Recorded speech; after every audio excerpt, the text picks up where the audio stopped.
Hello mga moms and pops, first time ko mag-thrift sa California. And syempre, sa Salvation Army agad ang punta. Akala ko window shopping lang, like furnitures, pero naging mini fashion show pala. Char! Pagpasok ko, nakita ko yung sign ng mga sale like orange tags, 50%. Sabi ko sa sarili ko, sige universe, bigyan mo ako ng sign kung para sa akin talaga tong thrifting dito. Plot twist, lahat ng nagustuhan ko, orange tag. Like, ano to, divine intervention? Char! Pero yun na nga, ito yung mga nakuha ko, halos almost new lahat at yung isa may tag pa. Take note, pag sinabi kong tag, legit na tag ha, hindi yung Salvation Army tag. Char! Anyway, sobrang nasiyan talaga ako sa thrifting na to kasi ang dami kong linet go bago kami mag-move dito.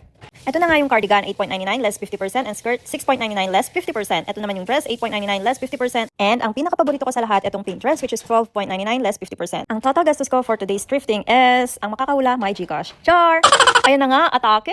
I love the hearts talaga, lakas maka-Valentine's. Char! Okay, next. Shala ng silk skirt na to, parang I'm your rich tita who drinks matcha at 2 p.m. Char! Pero totoo, lakas makaming character, lalo na yung pak, pasilip na yarn. Char! Next. Ay, atake. Yan naman yung old money vibes. Kala mo naman napakayaman. Thrifted lang pala. Duh, say what? So eto na nga, dito talaga ako na-excite sa malap fairy tale na dress. Nung trinay ko siya, ay pasabog, biglang nag-change yung personality ni Akla from thrifting to nawawalang princess in the kingdom. Char, yun lang, bye!